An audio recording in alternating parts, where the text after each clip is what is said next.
Hello, everyone. I'm one of your discussants for today. My topic is all about Chapter 14, Research Collaborations and Networking. So under Chapter 14, there are several topics, which is the building research partnerships, participating in research conferences, collaborative research tools and platforms, and managing multinational and cross-disciplinary teams. So before we start, let us define first what is research collaboration and research networking. So research collaboration refers to the partnership between two or more parties, typically researchers or institutions working together to achieve common goals. While research networking, it involves utilizing tools and platforms to connect researchers, share knowledge, and facilitate collaboration in various academic fields. So collaboration promotes the building of effective communication and partnerships and also provide equal opportunity among team members. So it honors and respect each member's individual and organizational style. So collaboration also it promotes ethical behavior by maintaining honesty, integrity, equity, transparency, and confidentiality. So there are four types of collaboration. Number one is the intra-institutional collaboration. So teams from the same institutions work together on projects without external funding. So example of this, members of two research groups in different departments of the same institution work together on a project. So no external funding is involved and the work is divided reasonably equally between the two groups. And all those involved meet together regularly to review their progress and plan for publication of their results. So number two is the interinstitutional collaboration. So researchers from different academic institutions collaborate and often sharing resources and expertise. Example of this, a researcher from a private company works with the research group of an academic faculty member for several months. So during this time, the non-academic researcher pursues his own project while learning about current techniques and research questions from the graduate students in the group. So number three is the industry academic partnership. So collaboration between academic researchers and industry professionals to apply research and practical context.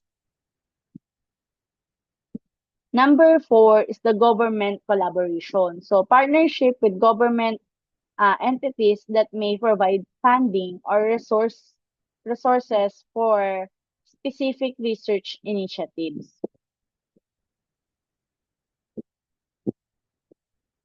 So sample of this, to gain a more global perspective on a public health questions. So a collaboration among 10 research group in 6 countries established. All research group independently apply for their own funding. So the collaboration agree that all data collected regarding the question they are studying will be made available to the entire collaborative as soon as the graduate student most directly involved in gathering the data set has completed his or her dissertation. So next, let us what is the benefits of research collaboration? The benefits of research collaboration is number one, enhance innovation. So collaborative networks can lead to breakthroughs in research by combining different areas of expertise and fostering creative problem solving. So diverse teams can merge different perspectives and skills, so leading to innovative solutions that may not emerge in isolated environments. So number two is increase funding opportunities. So joint application for research funding are more likely to succeed when multiple institutions collaborate. So as they present uh, a united front with a broader impact potential. So collaborations can provide access to specialized equipment, funding opportunities, and broader participant pools for studies. So number three is to improve research output. So studies shows that collaborative research often results in a higher numbers of citations and publications. So particularly when involving international teams. So uh, collaborative efforts often yield higher quality results due to the combination of various expertise and methodologies. So the last benefits is the capacity building. So collaborations provide training opportunities for young researchers, enhancing their skills in scientific communication and technology transfer, which are today is crucial for career development.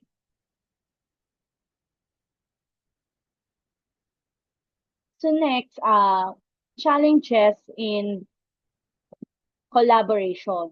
So number one, while we have the benefits of research collaboration, there are also challenges in research collaboration. So number one is the miscommunication.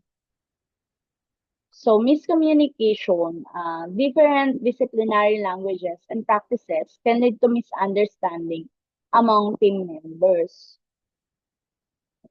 Number two is the role confusions. So unclear responsibilities may result in overlapping duties or gaps in project execution. So number three is the conflict resolution. So disagreement over authorships or project direction can arise. So necess so it should be clear uh, conflict resolution strategies.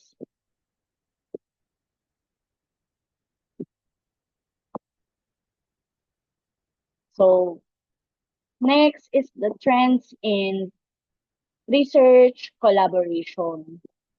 So there are trends in research collaboration. One of this is the digital transformation. So as we all know, the rise of digital tools and platforms has transformed how researchers connect and collaborate by making it easier to form networks and share information globally. So later on, I will discuss about the some platforms or some digital tools that used to uh, research collaboration. So number two for the trends in research collaboration is focus on sustainable development goals or SDGs. SDG.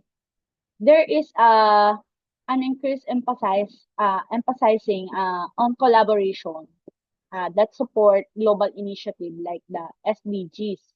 So which require coordinated efforts for various stakeholders to address complex challenges. So number three is emerging collaborative models. So new models of collaboration are evolving, so including virtual teams and partnerships that leverage social media and open access platforms to facilitate communication and resource sharing among researchers.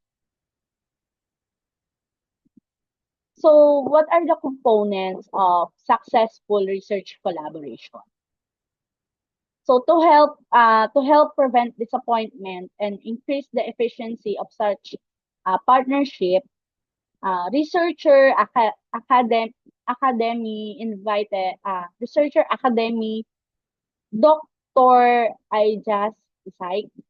So a marketing specialist and all-around collaboration experts discuss the key to successful academic collaboration. So number one is diligently follow the schedule. So as a fruitful as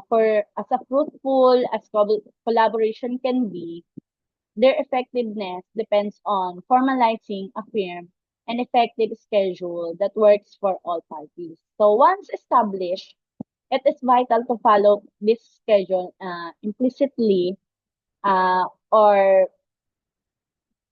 it is uh, it is vital to follow this schedule strictly to ensure efficient working on all accounts. So there are tips that he gives. Number one is to create and use a shared calendar and to-do list. So this way, not only will you or will not only one of the researcher will be able to manage some tasks while keeping other partners aware of your progress and timeline. So it will also keep your research partners on track. So number two is the division of responsibilities. So one of the main reasons for failed collaborations is misaligned expectations. So to avoid this, it might help to formalize responsibilities through a written record of who is doing what. So after discussing the expectations and responsibilities informally, you should be write them down like a memorandum of understanding to make sure that all parties are clear on what is expected of them. So number three is to demonstrate a responsible attitude. So the next step to establishing responsibilities is to follow up your own part. So do this by making sure that you are responsive, proactive, and take care of your tasks. So in doing so, you can contribute to an effective collaborative relationship and increase your publication chances. So have regular catch-ups since in-person meetings are too time consuming and expensive. We can use online tools uh, like Skype, Zoom, or Google Meet to connect virtually. Or why not create a private messaging group? Diba? Number four is to agree on deliverables. So just like a clear division of responsibilities, the project deliverables should also be clarified and confirmed early on. So achieving this entails establishing comprehensive details on when these expectations are to be met and how they contribute to the overarching projects. So shared calendar considered using collaboration, enhancing web tools like Slack and Trello to enhance communication and sharing of timelines, statuses, and output. So number five, keep it a formal relationship. So while having a friendly rapport with your collaborators is to be encouraged. Migrating into an informal relationship can be counterproductive towards the achievements of your research goals. So collaborations that lack a formal work setup can impact the schedule, responsibility, and expected deliverables. So before every meeting, virtual or in person, send an agenda in advance and ask the other parties if they want to change or to add anything on the agenda. So don't merge work and social meetings with your don't with your partners. So last but not the least is the be patient. So this is the final tip uh, that patience goes a long way in overcoming the hurdles that will inevitably affect your project. So especially when you are working as part of a potentially large team. So spread out all over the globe. So it's easy to become frustrated and delusion, delusions. So combat this with an open mind and a patient approach to things. So next is the building research partnership. So what are the steps to establish a research partnership? So number one is the idea capture. So begin by refining the research concept and determining what you can offer to potential industry partners. So this includes identifying mutual goals and the value each party brings to the table. So number two is identifying partners. So identifying potential industry or academic partners that align with your research interests. This may involve outreach to organizations that could benefit from your research capabilities. So number three is pitching. So develop a concise proposal that outlines the research objectives, expected outcomes, and financial considerations. So clearly articulate what each party will gain from the partnerships. Number four is the negotiations. So negotiations discuss and agree on critical aspects such as intellectual property rights, budget allocation, risk management, and ethical consideration. So this stage is crucial for aligning expectations and responsibilities. Number five is the formal agreements. So establish formal agreements such as memoranda of understanding or collaborative research agreements that define the scope of work, timelines, and roles of each partner. So these documents help to clarify expectations and facilitate smoother collaboration. So number six is the implementation. So once agreements are signed, initiate the project while maintaining open communication among all parties. So regular updates and feedback mechanisms are vital for addressing challenges as they arise. So last is the evaluation and adaptation. So continuously assess the partnership's effectiveness through regular evaluation. So be prepared to adapt strategies based on feedback from all stakeholders involved in the research. So what are the key considerations for successful partnership? Number one is the mutual commitment. So both parties should have shared commitment to long-term collaboration. So focusing on common goals rather than short-term gains. Next is the communication strategy. So establish clear communication channels to share updates, results, and challenges throughout the partnership.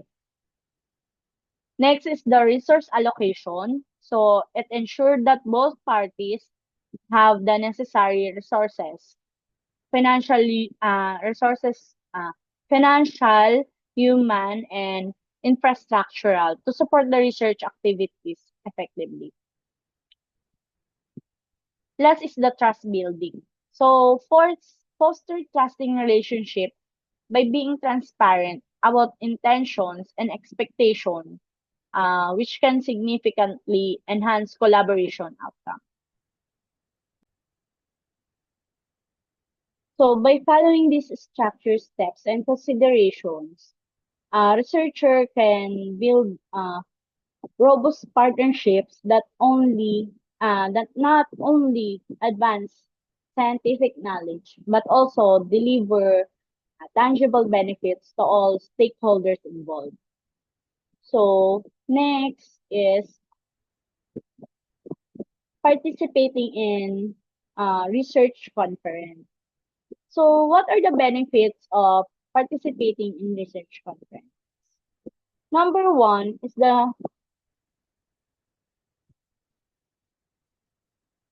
Number one is the networking opportunities. So conferences provide a platform to meet fellow researchers, faculty, and industry leaders. So this networking can lead to mentorship opportunities, collaborations, and professional relationships that are crucial for career development. So number two is presentation experience. So presenting research findings, whether through oral presentation or poster sessions, helps develop communication skills.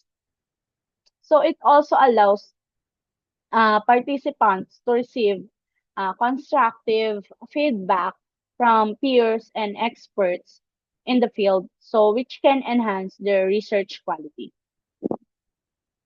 Number three, Number three is it expose to new ideas. So conferences often feature keynote speakers and panel discussions that cover cutting edge research and emerging trends. So this exposure is vital for staying updated within your field and sparking new ideas for your own research. So four is the academic recognitions. So presenting at conferences can significantly bolster a resume or your curriculum vitae. So making candidates more attractive to graduate schools, internships, and job placements. So it demonstrates active engagement in one field of study. So five and the last is the publication opportunities. So many conferences allow participants to publish their findings as part of the conference proceeding. So providing an additional avenue for academic recognition and dissemination of research. So steps to get involved in a research conference. So one is to identify your research interest. So choose a topic that excites you or align with your academic and professional goals. So this could involve collaborating with a faculty member whose interests match yours. Number two is to conduct thorough research. So engage in a literature review to understand the current state of knowledge in your area of interest. So this will inform your research design and methodology. So number three is to prepare your submission. So most conferences issue a call for proposals several months in advance. So prepare an abstract summarizing your research question, methodology, results, and conclusion. So it ensure it adheres to the submission guidelines provided by the conference. So number four is design your presentation. So depending on the format, oral presentation or poster, create materials that clearly convey your research findings. So for posters, focus on visual clarity and concise information presentation. Number five is to practice your delivery. So if presenting orally, rehearse your talk multiple times to build confidence. So for poster sessions, be prepared to discuss your work with attendees who may have questions or feedback. Number six is engage during the conferences. So attend various sessions, ask questions, and network with other attendees. So this engage can lead to fruitful discussion and potential collaboration. So by following these steps and understanding the benefits of participating in research conferences. You can maximize your experience and contribute meaningfully to your field of study. Next slide will be the collaborative uh, tools and platforms. So, collaborative research tools and platforms are super useful in today's in today's research landscape. So, allowing teams to work together effectively, regardless of geographical barriers. So, these tools enhance communication, streamline workflows, and facilitate data sharing among researchers. So, the key, the the key collaborative research tools that uh, often oftenly used is number one is Insight 7. So purpose of this Insight 7 is to interview analysis platform for synthesizing qualitative data. So it features automated transcription with high accuracy and thematic analysis to identify key insights. So collaboration capabilities allowing multiple users to access projects simultaneously and customized reporting for presenting findings to stakeholders. So number two is the Google Drive. So the purpose of Google Drive is cloud-based storage for file sharing and collaboration. So it features real-time collaboration on documents, organized file management with folders and subfolders. So integration with Google Workspace tools like Docs and Sheets can use in Google Drive. So number three is the Slack. So the purpose of Slack is messaging platform for team communication. So it features channels for project specific discussion, file sharing capabilities also, and integrations with other tools such as Google Drive and Zoom. So number four, the one that we always use in research subject is the Zoom. So purpose of Zooms is video conferencing tool for remote collaboration. So it features high quality video and audio for meetings, recording capabilities for later review, and breakout rooms for focus group discussions. Number five is the Trello.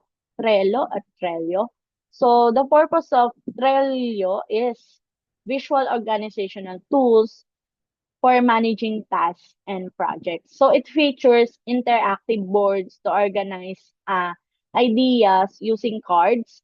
So it easy tracking of project progress through visual cues. Number six is the Asana. So Asana, purpose to project management tools designed to track tasks excuse- and deadlines. So it features task assignments and progress tracking. So it integrate also with various productivity tools. Number seven is the Research Gate. So purpose of the Research Gate is the academic networking site for researchers. So it features some sharing research papers and findings with peers or with co-researcher. So networking opportunities within the academic community. So number eight is the Figshare. Uh, Figshare, also it is a platform for sharing research outputs and data. So it features, uh, allows researcher to upload data sets, figures, and other research materials for collaborations. So, what are the benefits of collaborative research platforms? Number one, of course, it enhances communication. So, these tools foster real-time communication among team members, which is crucial for effective collaboration, especially in remote settings. So, next one is the data management. So many platforms integrate data management system that helps organize research materials efficiently. So by making it easier to access necessary information quickly, like we use in Google Drive. Next is the project tracking.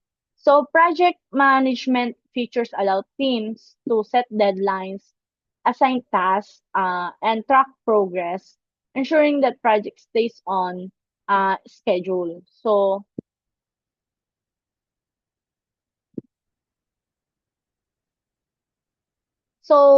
the selecting of collaborative research tools should be tailored to the specific needs of the research team and project goals. So utilizing these platforms can significantly enhance productivity, streamline workflows, and foster a collaborative environment conducive to groundbreaking discoveries. So next is the managing multinational and cross-disciplinary teams. So managing multinational and cross-disciplinary teams involves navigating a complex landscape of cultural differences, communication styles, and collaborative dynamics. So the strategies to managing multinational teams is number one is understanding cultural differences. So, cultural awareness. So, recognizing and respecting the diverse cultural backgrounds of team members is crucial. So, this includes understanding varying norms, values, communication styles, and attitudes towards hierarchy. So, by fostering a culture of inclusivity, managers can create an environment where all team members feel valued and respected. So number two is the establishing clear communication. So communication channels, effective communication is essential for success in multinational teams. So managers or researchers should establish clear channels for dialogue and encourage open discussion. So utilizing various communication tools can help accommodate different time zones and language preferences, ensuring that all team members can engage meaningfully.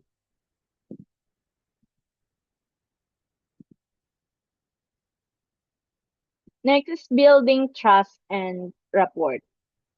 In building trust and rapport, uh, you use the personal connections. So investing time in getting to know team members personally can significantly enhance trust and collaborations. So understanding their backgrounds, interests, and motivations foster a supportive work environment.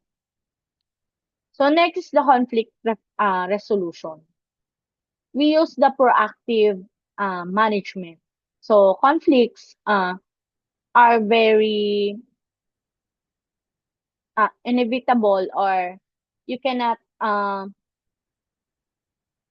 hindi mo siya maiiwasan. So in diverse teams can be addressed by promoting open dialogue and active listening. So managers should facilitate constructive conversations so that respect different viewpoints on conflict resolutions. So number five is the embracing diversity. So leveraging strength.